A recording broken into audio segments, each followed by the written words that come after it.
Who is 67? What the law for is that? It's not a psychiatric term. I'm afraid not. Excuse me. I just have one quick question.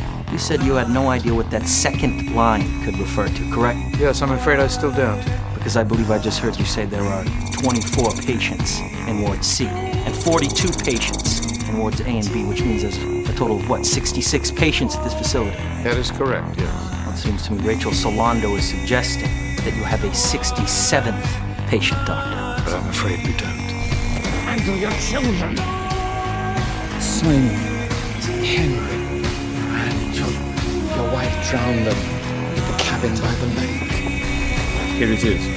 Your name is Andrew Lavis. The 67th patient at Ashcliffe is you, Andrew.